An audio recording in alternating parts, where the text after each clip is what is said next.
Lord Vader will be pleased. You didn't know. He's alive, Obi-Wan.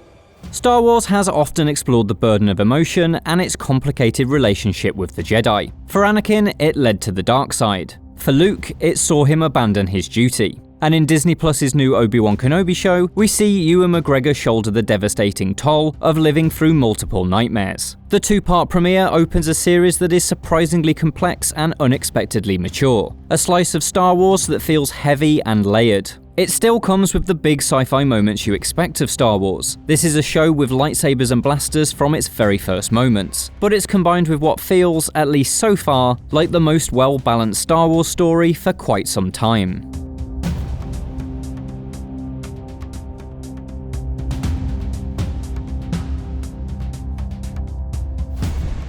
Director Deborah Chow and the writing team make their vision clear from the very start. Opening as Order 66 is initiated, this is a show about living amid the death of one age and the start of a darker one. George Lucas envisioned the Empire as a reflection of many things, but Obi-Wan Kenobi really leans into the Nazi parallels. The incredibly tense sequence in the cantina, in which the Grand Inquisitor intimidates locals for hiding a Jedi, evokes the Third Reich's inhumane hunt for Jewish people. There's even a little of Christoph Waltz's Hans Landa from Inglourious Basterds in Rupert Friend's terrifyingly charismatic portrayal of the Grand Inquisitor.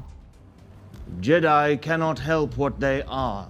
Let's say ours is a wanderer. Maybe he's looking for people like him. He too is an impeccably well-spoken and intelligent tyrant. It's a shame he's apparently already been killed off, as his colleagues don't carry anything close to the same level of menace. Hopefully the Empire has a back-to-tank ready and waiting. But while vital to the journey, the ongoing hunt for the final surviving Jedi is just the broad picture. In a wonderful performance from an understated Ewan McGregor, we see a man racked by guilt and sorrow. In his slow, deliberate movements and tired eyes, McGregor reflects a man whose real struggles lie in his inability to let go of Anakin Skywalker, rather than the galaxy's plight. Are you okay?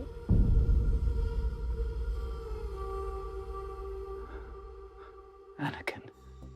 His new camp on Tatooine has been established not to watch over Luke because he represents hope for the future, but through an inability to let go of one of the remaining links to his fallen brother. While not the actual last of the Jedi, there's a parallel between Obi-Wan's journey here and the one that Luke endures in, well, The Last Jedi. It's a similar breaking down of a once sparky and hopeful character and the rediscovery of their driving force. Obi-Wan's arc has only just started, but across these first two episodes we see a man who abandoned the Jedi Code begin to find his purpose again. On Tatooine, he refuses to help another Jedi escape from the Inquisition because he doesn't want to risk his semi-selfish mission of watching over Luke. That Jedi's corpse is next seen strung up in the streets, in a shot that highlights Chow's ability to bring darkness without being inappropriately violent for this kind of show. This moment is the first nudge. Obi-Wan needs to return to the ways of the Jedi. He needs to help people. That arc continues in earnest when Obi-Wan agrees to rescue 10-year-old Leia, kidnapped by gangsters as part of a ploy by Inquisitor Reva to capture Kenobi. This plotline works on so many levels. Firstly, this show is going places. In 2 episodes we've already visited 3 planets and accomplished the first major goal of the storyline. This is a pacey, focused and energetic series despite its frequent pauses to let the emotion boil. Secondly, it's a thrilling game of cat and mouse. Reva's use of scum and villainy to maneuver Obi-Wan into a trap is genuinely fun and enjoyably twisty. The sequence in which she places a bounty on his head, when it's revealed that seemingly every 4th person on Daiyu is a bounty hunter now on the prowl, even feels like a nod to the exciting finale of John Wick Chapter 2.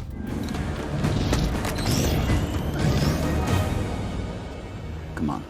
But most importantly, Obi-Wan's mission to save Leia brings character growth, and sets him on a path to quite literally confront his past. I really like that Kenobi's emotional path is mirrored by his physical one, and the match cut between his and Vader's face at the end of the 2-part premiere provided the perfect chilling indicator of this. His ability to leave Luke behind to do right by the Jedi Code and rescue Leia shows that Obi-Wan is making the right moves, but the only way he can cleanse his personal demons is to face Anakin in person. This promises a real treat of an emotional and physical showdown later down the line, and I hope Obi-Wan Kenobi can deliver on that promise. The undistracted focus on the emotional journey means Obi Wan Kenobi is off to a great start, but while that is its chief achievement, there's plenty more to discuss. Vivian Lyra Blair makes for a surprisingly likeable young Leia, even with her sometimes inexplicable ability to know almost everything about anything. If she's to be Obi-Wan's answer to Grogu, then it's no bad thing. She helps provide a little levity among an otherwise surprisingly serious slice of Star Wars. The same can be said about Kumail Nanjiani, who brings his usual charm to grifter Haja Estri.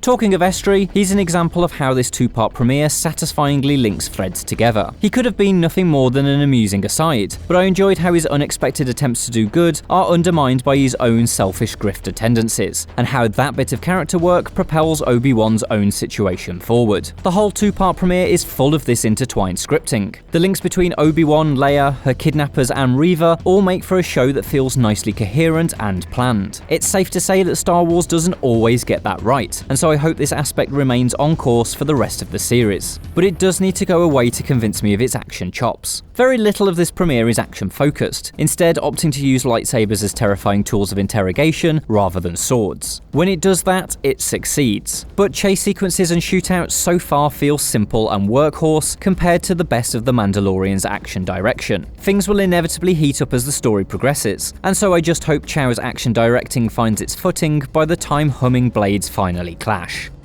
Obi Wan Kenobi's premiere is a surprisingly emotional chapter in the larger Star Wars saga. It's layered and weighted, paving well-plotted pathways for what could be a very satisfying journey for the last-ish Jedi. While not as accomplished in the action department as The Mandalorian, and maybe killing off one of its best characters a few episodes too soon, it's already well on the way to telling one of the galaxy's most well-balanced stories. As far as openings go, this is strong, and its promises have me hopeful for a show that could be one of the brightest stars in the Disney Plus portfolio. For more from Star Wars, check out our interviews with the cast of Obi Wan Kenobi at Star Wars Celebration, or the trailer for Andor. And for everything else, stick with IGN.